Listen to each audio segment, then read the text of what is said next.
మా ముందు ఒక పరీక్ష ఉంది, మా ముందు ఒక సవాలు ఉంది.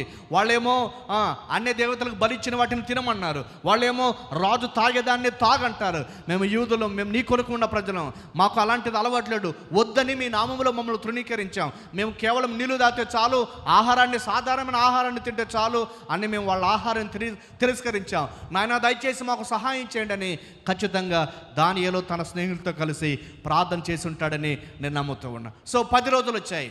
10 రోజుల తర్వాత అక్కడ చూద్దాం ఏం జరిగింది అంటే 10 రోజులు 15వ వచనం, దానియేలు గ్రంథం 1వ అధ్యాయం 15వ వచనం.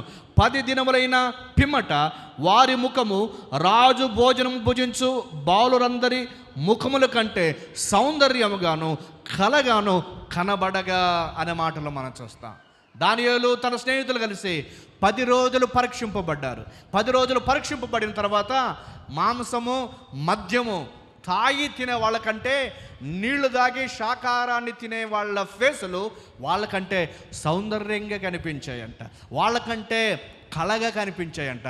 అప్పుడు అధికారి అన్నాడు, బాబు మీరు చాలా సూపర్గా ఉన్నారు, చాలా సౌందర్యంగా కనిపిస్తూ ఉన్నారు, వాళ్ళు మాంసం పెట్టినా మద్యం పెట్టినా ఇంకా డల్ అయిపోయారు అనుకున్నాడేమో.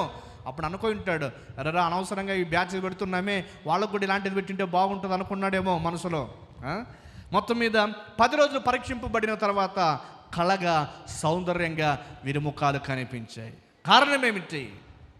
వారు 10 దినాలు పరీక్షింపబడ్డారు. 10 దినాలు పరీక్షింపబడ్డారు.